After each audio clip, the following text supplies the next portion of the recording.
glad you suggested. This was Andrew's idea, talking about chojubai this morning. Glad you. I think people are hungry for chojubai. Yeah. As you know, I've been in love with chojubai forever, but you probably. Well, I don't know. When did you first encounter chojubai? Was it in the study group, or was it before that? It was in the study group. Yeah, I got a white chojubai, and you still have this tree. We worked. I remember this one. This is the one that I brought it to you in June, and you butchered it. And it was like this big, beautiful, this big, beautiful spreading plant. It was like 3 feet tall. And it was the middle of June. It was like the heat of summer. It was like 100 degrees in this greenhouse at Cass Bonsai. And you cut it back. It was like 3 feet tall, and you cut it back to the first inch or two everywhere. And then you repotted it, bare rooted it, just in the middle of June. Everything I knew about bonsai was just like exploding. And the tree looks better than it ever has. Oh dear. Okay, listeners, that was my didn't hear any of that. that was my first encounter with chojubai. Wow. Well, we will get to what a strange plant they are and the things you can do kind of out of season. Eventually I learned some very strange things moving along, but you still have that tree. I remember this tree. You've shown some photos of it recently. It's a clump style, right? It's developed some size. Clump style white chojubai, kind of chuhin size. I've had it. It's one of my oldest trees, so it's been with me for over 10 or 11 years now. Yeah. Well, don't let me around it, or I'll chop it back. I'll hide it next time you come over. And the whites are not. We don't see them that often. Here we don't. There, you might see them in Japan. They're pretty rare. There might be 3% of what you might see. For the most part, it's the red flowered chojubai gets all the attention. They're a little bit different. The white reverts to kind of a seed type plant. So if you were to plant, we actually did this when Bobby was around. We did some crossing. We were curious whether we could get I think it was the white flower with the barkiness of the red, because it's one of the things that red is really known for, is this really craggy bark. And so that was fun. But the interesting thing is that when you grow a chojubai from seed, it reverts to white characteristics. So the leaf is bigger, the internode is longer, and it doesn't really seem to have the barkiness. At least that's what we found. Of course, we didn't get too far into it, but it was fun. We should probably define this first. For those of you who don't know what chojubai is. Chojubai is a dwarf Japanese flowering quince. It's not your typical garden quince that you see in the garden center. It has a leaf the size of your fingernail, something like that. Yeah, it's a dwarf. In fact, chojubai is a nickname, actually. And the real name in Japanese is chojuume, which literally means longevity plum tree. So totally weird name. Yeah, it is. It's a weird plant for a weird name. Yeah, well, that makes sense. And the origin of chojubai is kind of mysterious, right? There's several different sources that say different things. It is. Yeah, there's a lovely totally invented. They think it's from Japan, from some mountainous region or something like this, but it was it's a little funny. I mean, if you it doesn't revert, so it's not a witch's broom. There's something else going on there. And as we said, there's several different types. There's white, there's red, but within the red, there's a whole bunch of different strains. So this is really curious to me. I don't really understand what's going on there. It doesn't seem, given how the plant responds when you grow it from seed, it doesn't seem like you'd get all these variants. It seems like it almost seems like branches are maybe mutating in a way that and giving different characteristics, such as smaller leaves or thicker leaves. People talk about substance, with of the leaf with orchids. There's that kind of a thing with chojubai too. Some chojubai have a thick leaf, and others have this really thin kind of leaf. Some of them bark up more. Some of the flower characteristics seems different, all within the red chojubai group. So anyway, there's a lot of variability, a lot of strains. Yeah, and I've heard people say that we have one strain, that on the East Coast they call it the Hagedorn strain that we work with, and that's not true. We have 5 or 6 or 7 Oh gosh, you're kidding. different strains. Yeah. I've heard people say they have the Hagedorn chojubai genetic, and I'm like, which one? Because we have 7 or 8. That's funny. Actually, we do. Yeah, we have them all listed. Where we got them? Who knows where they came from? Sure. Several. With some very distinct, different characteristics. Some of the, that's a long wormhole to get into. If we're just sort of talking abstractly, but in any event, there are different strains, and it's a fun plant to grow, but it's a funny plant. It's a little bit of a wonky plant. There's some sort of subtropical characteristics to it and the way that it responds to environment, which has been very curious for me to discover. When I don't know, this was over 10 years ago, I think. Of course, I played with them in Japan. Suzuki, so just Shinji Suzuki, my teacher, really loved chojubai, and so we had lots of them. So I knew how to maintain them. But we didn't do much regarding young plants. I didn't know how strange they were until I started about 10 years ago. I translated a whole bunch of articles that I was finding in magazines, had them translated, I should say, and learned some funny things. One of the most interesting was one professional preferred to repot them in the summer. Early summer, so after the growth has hardened off, and he would defoliate the plant, do a normal repotting, and this sounded crazy to me. Of course, professionals have greenhouses, and they have a lot of things. Sure. Don't do this at home, everybody. But I did, because I did have a greenhouse, and anyway. And I was surprised at what I found. It was a normal repotting. I left a core, root soil, and put it back in the pot.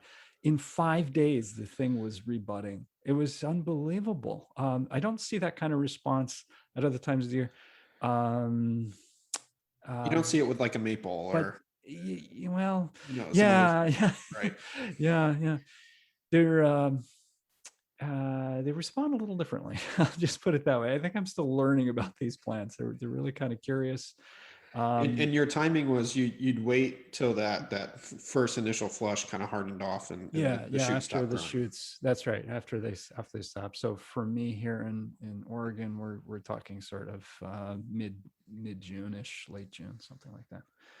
And then they reflush in the warmth. They seem to enjoy warmth.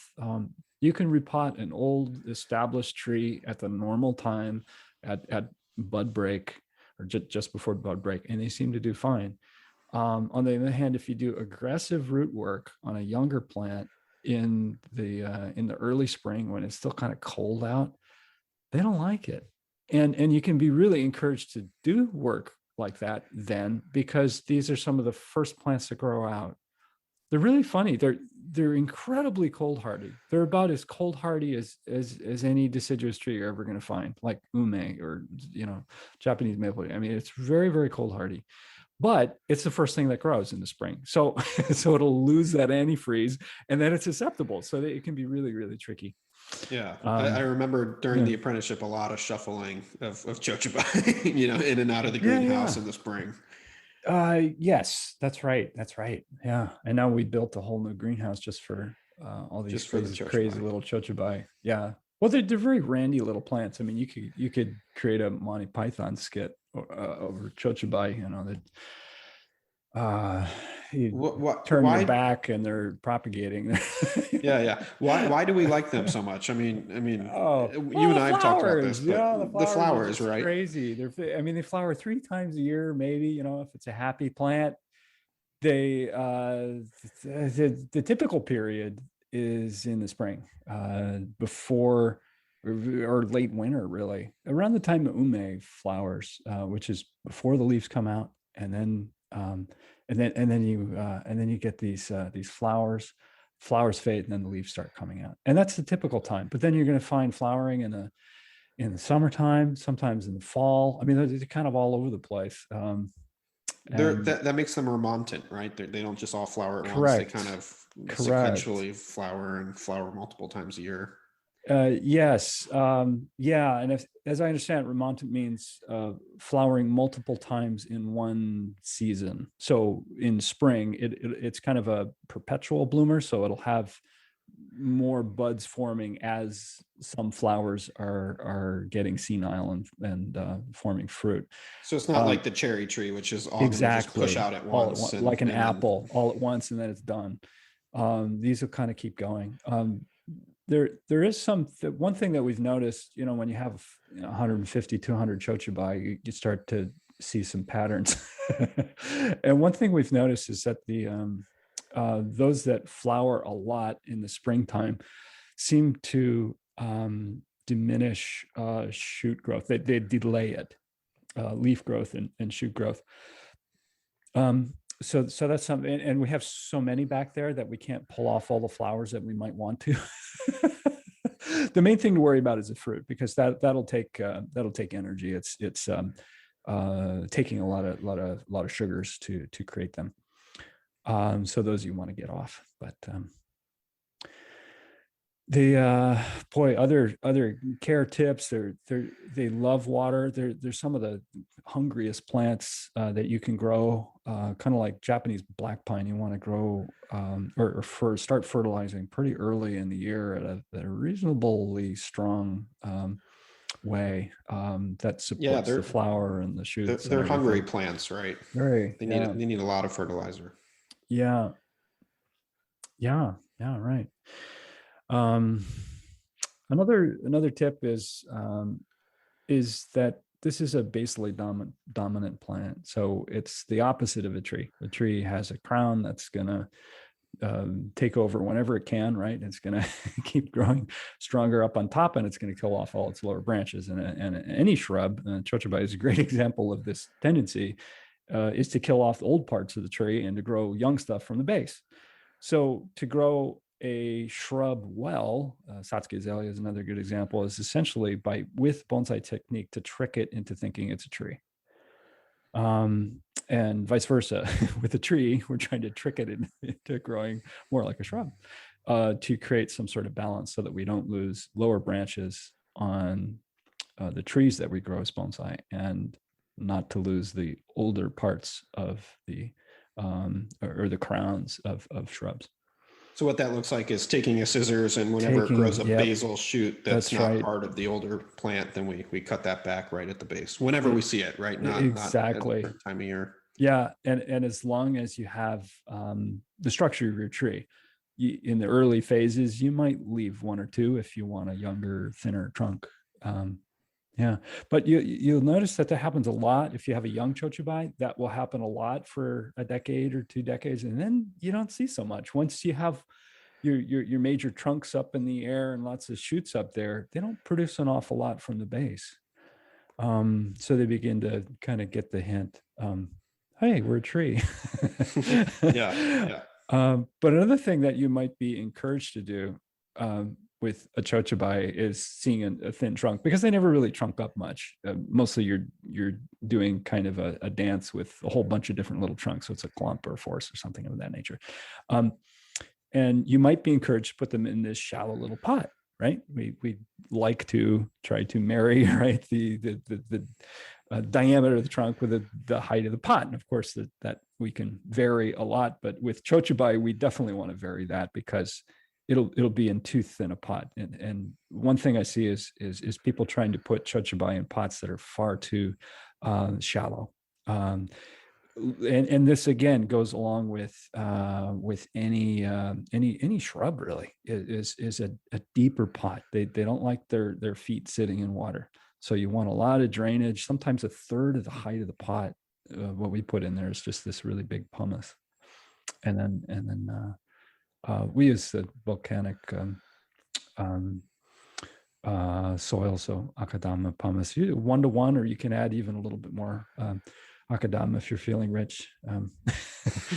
Yeah, they like water. It's a little counterintuitive, right? Because we think shallow pot less moist root system, deeper pot, more moist, but really the deeper pot is gonna, gravity is gonna pull that water out of the pot. Yeah, that's right. And so they end up being kind of more moderate. There's a little drier, strangely. Yeah. Yeah. What makes a chojubai different than just, other than the small leaves and small flowers, what makes it different than just your regular Japanese quince? Why chojubai?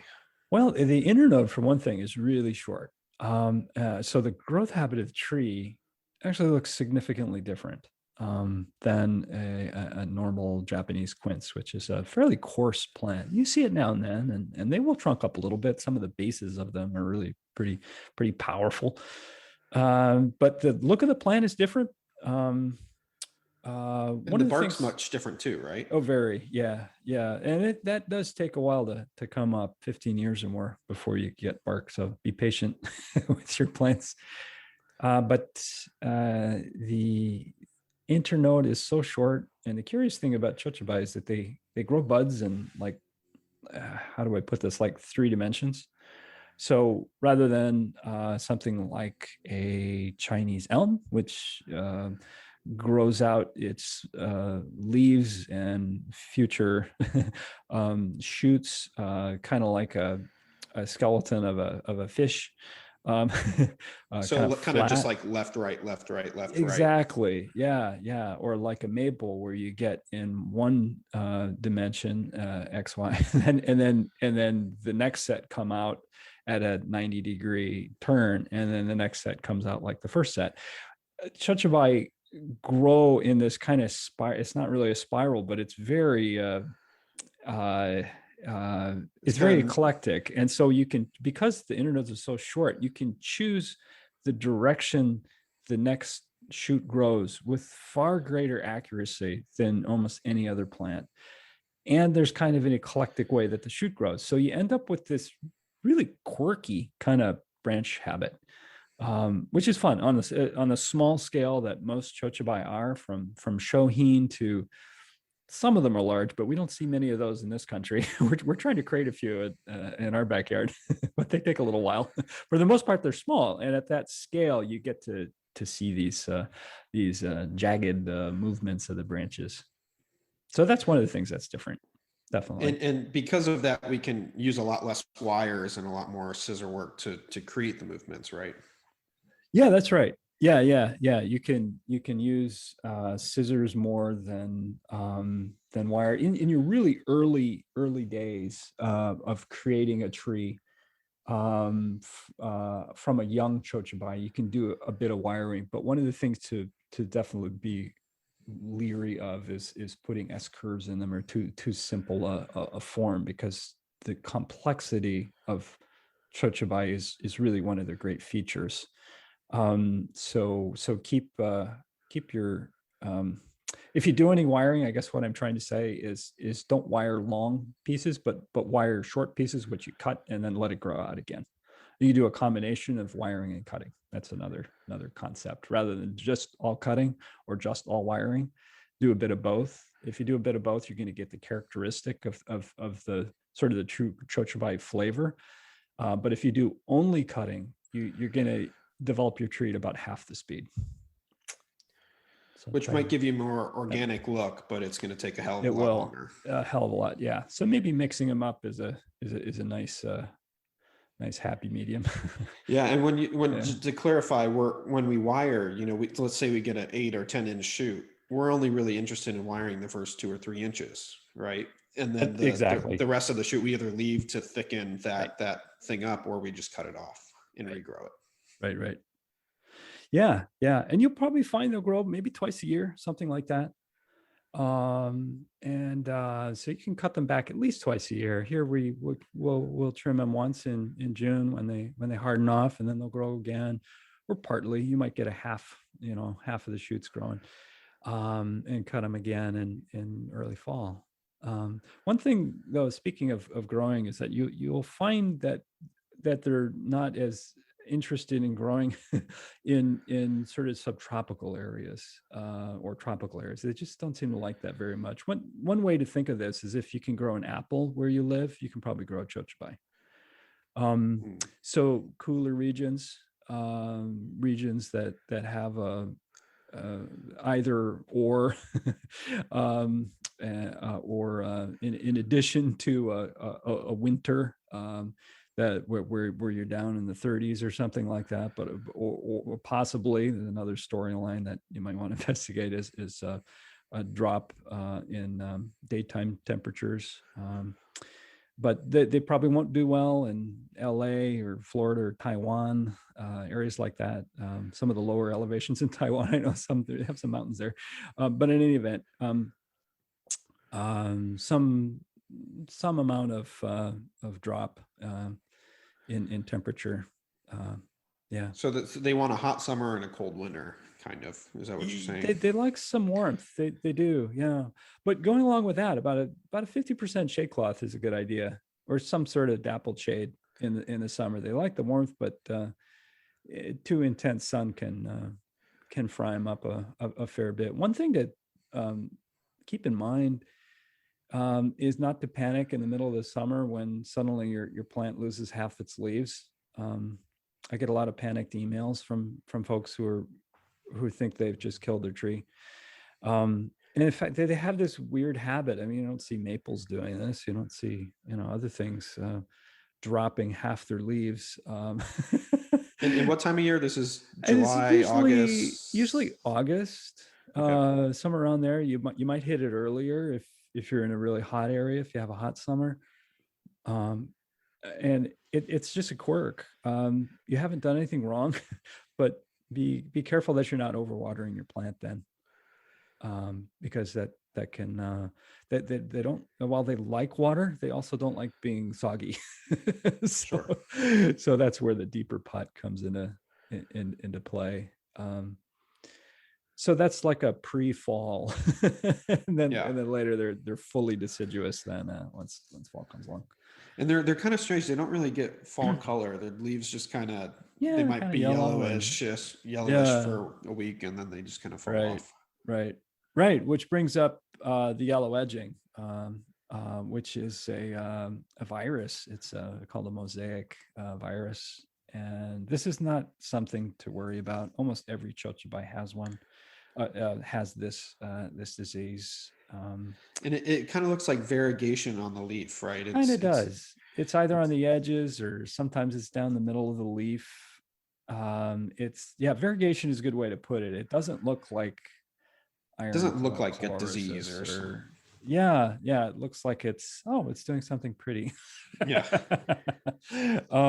A stressed plant is going to have more of it. A plant that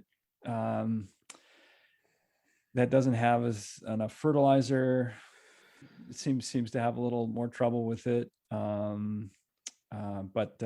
most chojubai have it. So anyway, one thing not to worry about.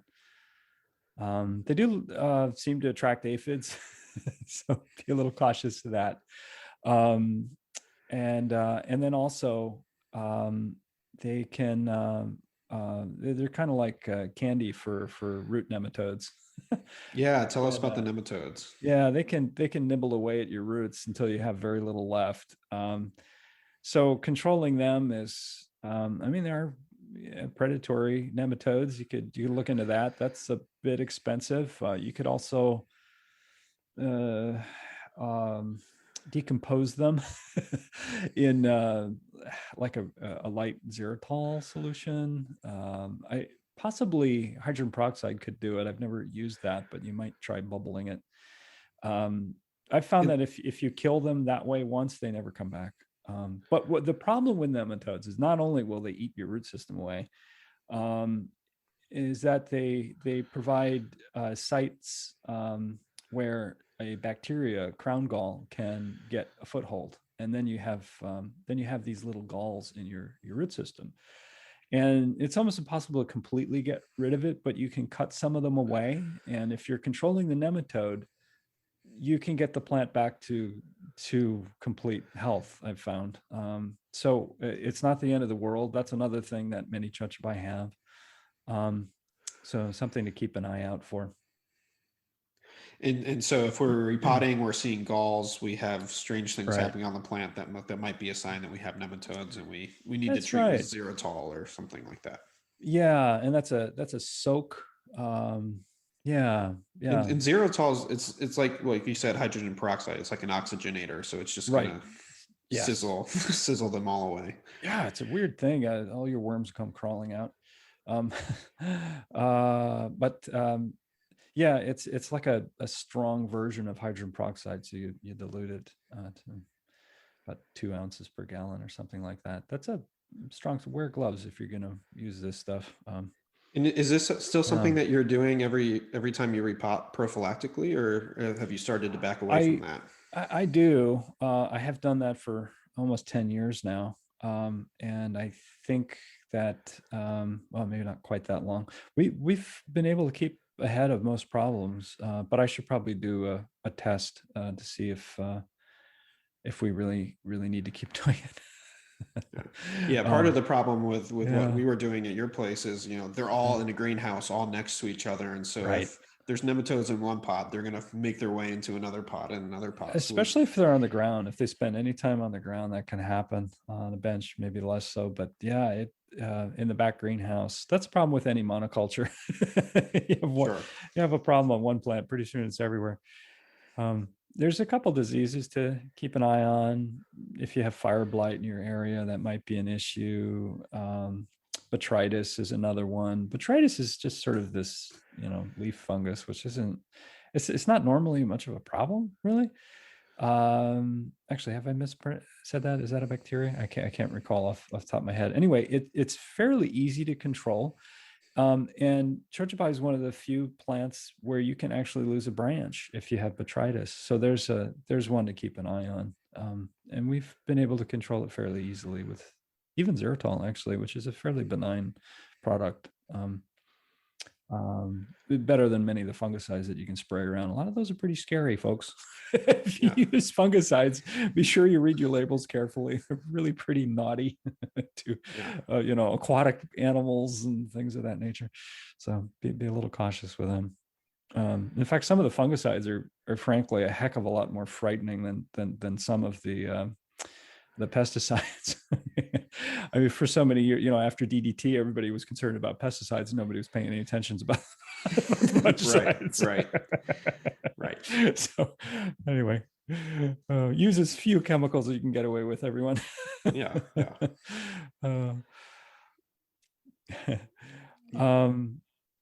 Let's see. What haven't we talked about?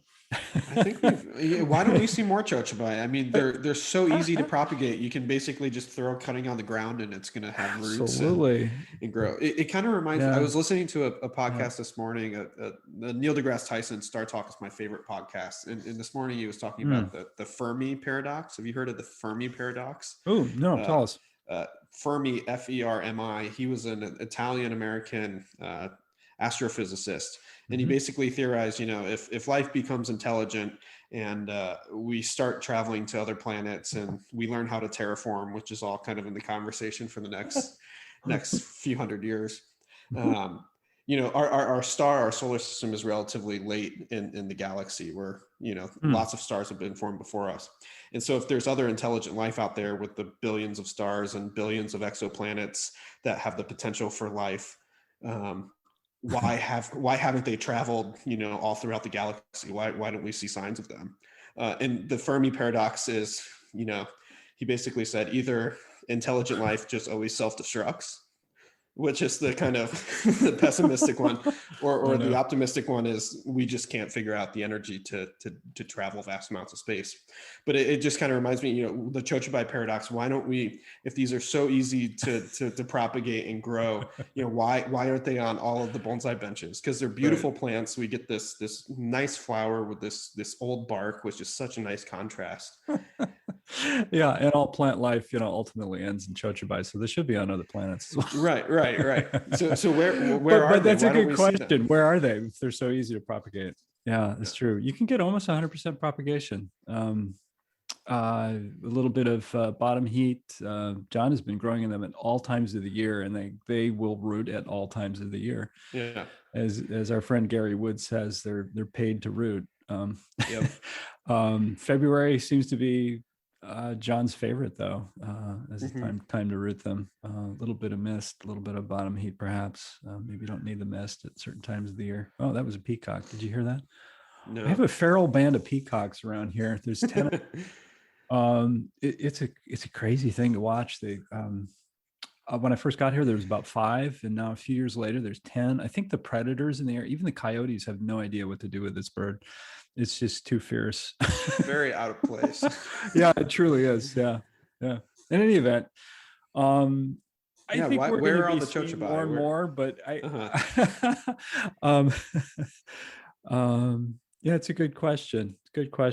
Maybe if somebody gets a young chojubai, they're happy to have one. Yeah.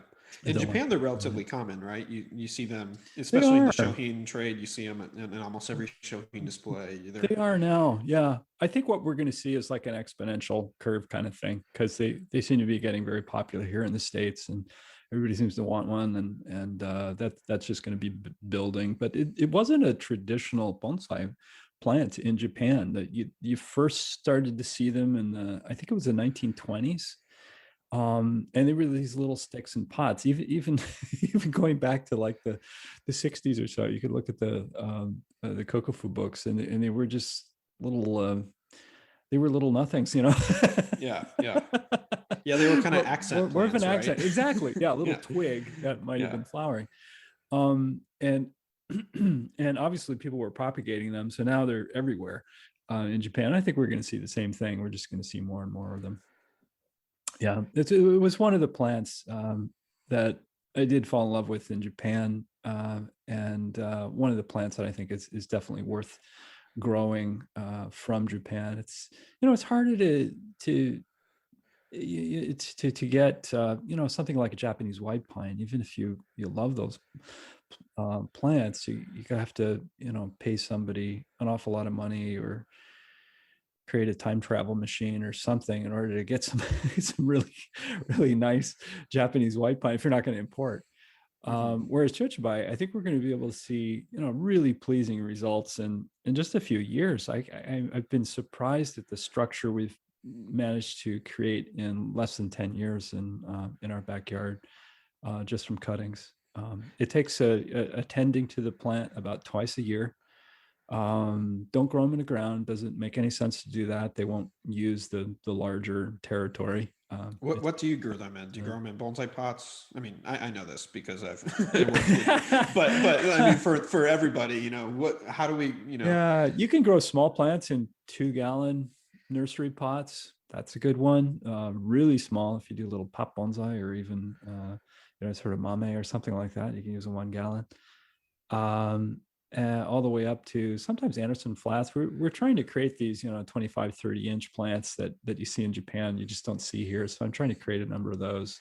25, 30 inch wide, right? Wide, yeah. Which even though chojubai is kind of a minimal, kind of an accent to a big conifer maybe in a display, even if it's not in the display with that conifer, if it's the next display over, it's a nice relief before you get to the next big deciduous tree or conifer or something like that. But when you see them at that scale, and I've seen a couple of these trees that are 3 feet wide, it hits you in the gut. They're really pretty impressive. But they're hard to get there. They take a little time. Yeah, those big impressive ones, they've even won kokufu prizes, and they do. Yeah, it wasn't too long ago that they started to win prizes. And of course there are now those in Japan who are just kind of saying, oh, it's a fad, gosh, everybody has one. I'm like, show me something else. Yeah. And here we meanwhile in the States we're just desperate. Nobody can find them. Right.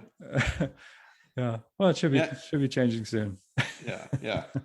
And we at your place we primarily just grew the red ones, but I've really grown to like the white ones. They're subtle. For me, yeah, and they have such a strength over the red ones. You get it seems like they're a little coarser, but with that coarseness, you get a much longer shoot in the growing season. It seems, Right. and you get a plant that's a little bit more stable. So if you're in a maybe Hmm. challenging place to grow chojubai like Texas or the Bay Area or something, the white ones on the bench usually seem to be fine when I go visit friends down there and clients, but the red ones are always the ones that are struggling. That's an interesting point. Yeah, yeah, they definitely are stronger. That's for sure. Yeah, yeah. But I've really enjoyed the white ones. The problem is with the white ones, we just don't tend to see the nice fissured bark that we see with the red. Right. Right. Which is going to crack and fall off anyway. Yeah. The chojubai will make you fall in love with them, and then they will irritate the heck out of you. It just it kind of peels off like something like a lizard or something shedding its skin. Mm-hmm. Once you've got it, once you got it perfect. Right, exactly. Take photos when that happens. Yeah, speaking of bark, with some of the different genetics that we play around within the red chojubai, there's different barks, right? We have ones that are kind of a more fissured bark. We have ones that are kind of a corkish corticosa kind of bark. There's a really quirky, there's one or two strains that are really quite corticosa. Yeah. And the leaves look different. The leaves are more lanceolate. The one that seems the most common in Japan that we're just coming to some fruition in my backyard in terms of creating plants that actually look like bonsai out of cuttings that I created 10 years ago. I would say that's the Hagedorn genetic. Yeah. Not the one that we started 2, with, right? Because the one I started with, I think we traced it back to a number thing for one. Let's see, it was this is Evergreen Garden Works. I think that's where Telpurian Farms was getting theirs, and that's where we were getting them. And Spencer got hers, I believe, all the way down from Roy Nagatoshi. I think all that is the one that we call genetic. Number. And we call that number 1 in your garden. That's number 1, right? because it was the first one in the garden, right? And then number 2, the cutting off one of number 2, yeah, that's right. That one has a lot greater bark development. The leaf is got more substance. It's thicker. It's a stronger plant. It's a little coarser, but it blooms like crazy. And then the corticosa is another one. So there's 3 main types in the red chojubai group. So the barky one that I haven't seen it flower quite so much. But then if you like bark, it's a pretty crazy plant. Yeah. Some people, we haven't really talked about multiple trunk versus single trunk, and there are many people who really want the single trunk, and you can do it. It'll take a long time though to develop any kind of girth. So be patient, and realize that the plant really does want to grow from the base.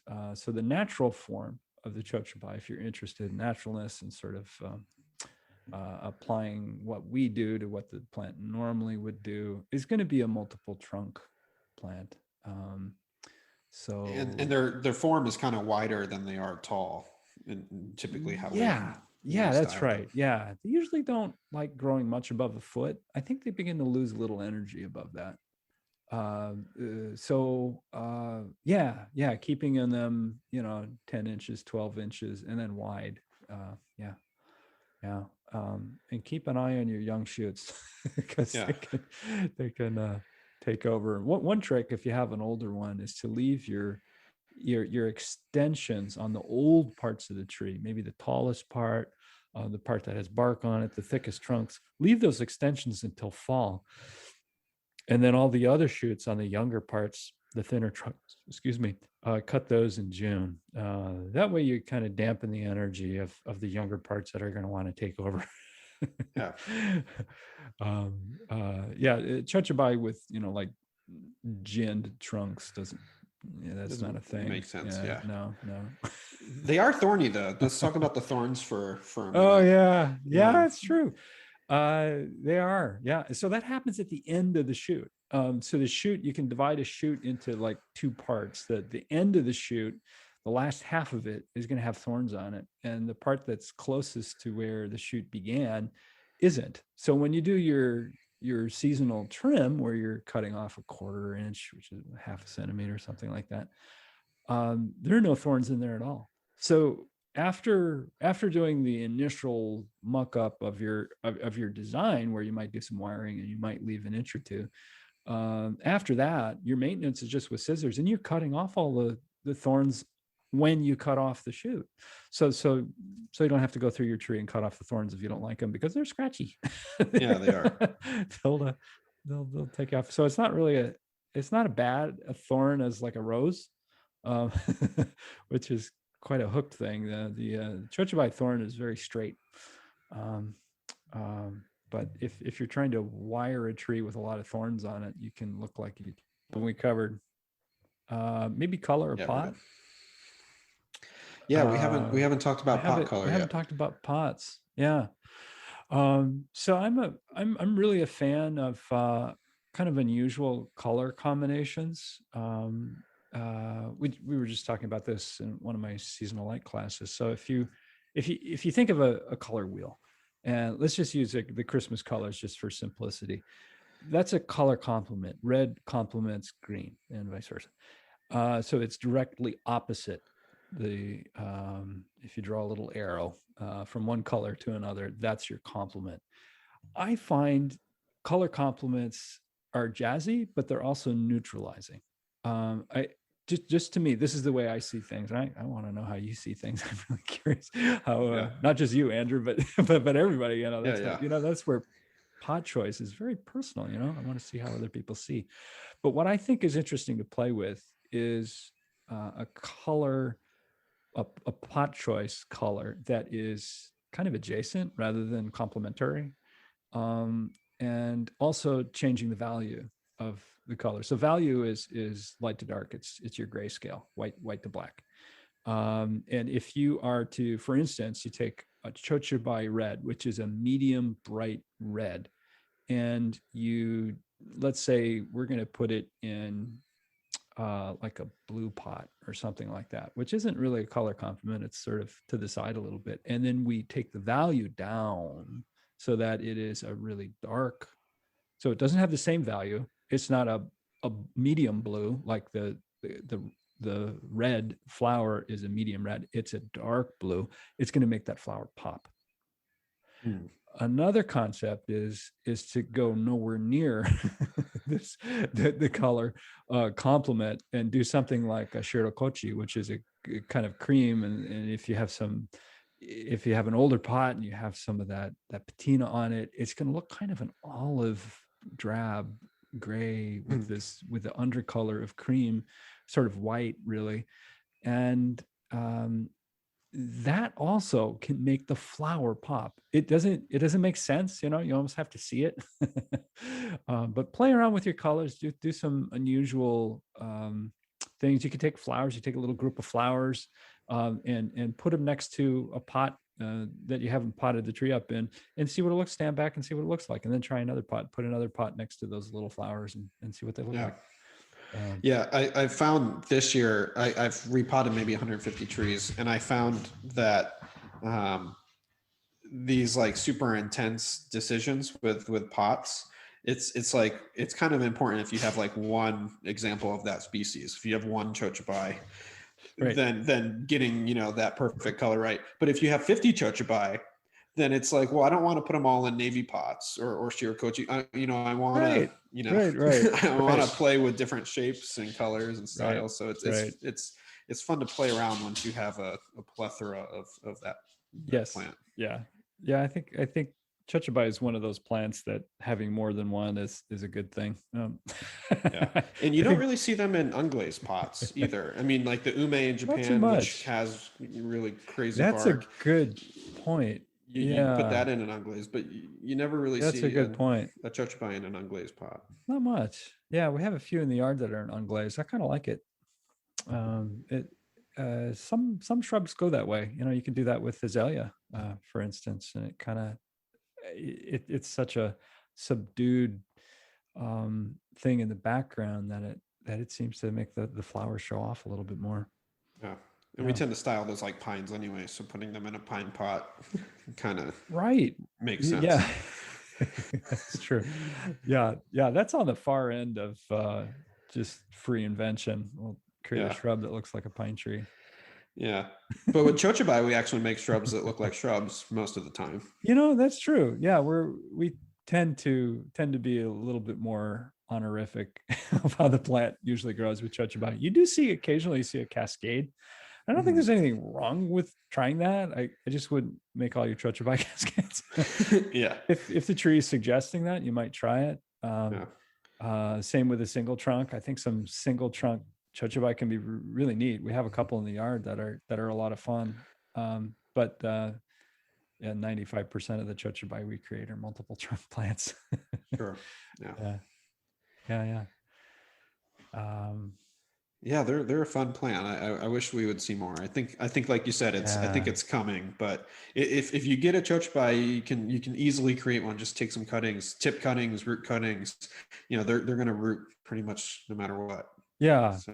Keep a rooted cutting, give one to a friend, that kind of a thing. Then we're going to see some building of the plant in the community. Yeah. Yeah. Great. Yeah. Well, anything else? I think that's it. Cover most. Yeah. Areas. Okay. Yeah, I think we got it. Yeah. I'm sure. And if you have any chojubai questions, send us an email. We could circle back to it. But John will answer your questions. Or is it Jonas now? I think Jonas is doing a lot of the emailing.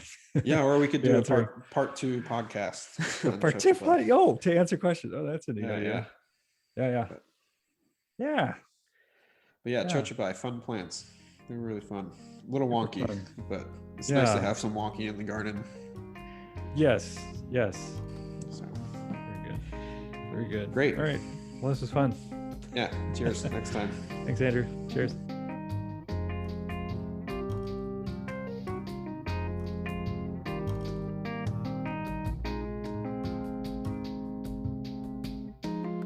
The music on today's podcast was brought to you by the fine folks at Blue Dot Sessions. Check them out at www.sessions.blue.